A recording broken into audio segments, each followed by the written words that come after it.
how Jocko Willink's life philosophy helped me transcend depression and enter my power as a man. So a couple of years ago, before I got into all of this personal development and awakening my masculine potential and becoming who I was meant to be, I used to be this depressed, skinny, fat little kid that was still living with his parents, that was always blaming external circumstances for my position in life. Okay, I was skinny fat because my genetics were that way. I was feeling tired because that's just the way I was. I was a tired, lazy person. I was not getting the results I wanted in life because of something that was outside of me. Okay, I never took responsibility for my situation in life, and all this did was kept me powerless, kept me stuck as a victim, and kept me playing the excuse game. All right, and that was all until I came across a book titled Extreme Ownership by Jocko Willink. Okay, and this is a huge game changer for me in my journey, because once I realized that every single thing in my life is something that I'm responsible for, that if I want to change my position in life, then I have to take responsibility for making the changes in my life.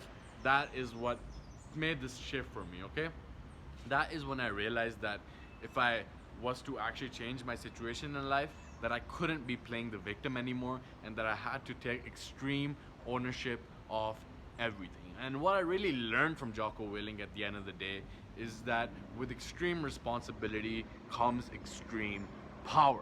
Because once you take responsibility for every single thing in your life, that is the moment when you give yourself the power to change any single thing in your life. And that is the moment where you stop playing the victim and start thinking about all the ways where you can create the change that you want to see in this world. All right, because really it comes down to the fact that you are responsible for everything, even the things that you're not responsible for. For example, who your parents are, how you were brought up, what school you went to, what teachers you had. All of these factors might have been outside of your control, but at this point in your life, if you are to make a meaningful impact in this world and transcend the situation that you're in, you have to take responsibility for these things. All right, and take responsibility for everything, even the stuff that is outside of your control.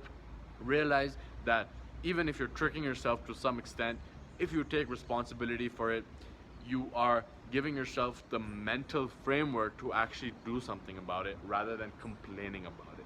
Never complain, never play the victim, and never give your power away, because the moment that you think that you are not in control of your life is the moment that you've tricked yourself into believing that it's true. Because whatever you think is true will play out in this world. All right, because it doesn't matter on an objective level what is actually true. The only thing that matters is what you believe is true, because your beliefs will end up driving your actions, and your behaviors will end up reflecting the original beliefs that you had in the first place. So the main takeaway over here is to take responsibility for everything in your life, and never play the blame game, never play the victim, because all that will do is ignite self-pity, in which is basically like an excuse for not taking action, and you'll remain stuck playing the victim in your life. And that's what I did for many years, until I realized the power of extreme ownership and taking responsibility of everything in my life.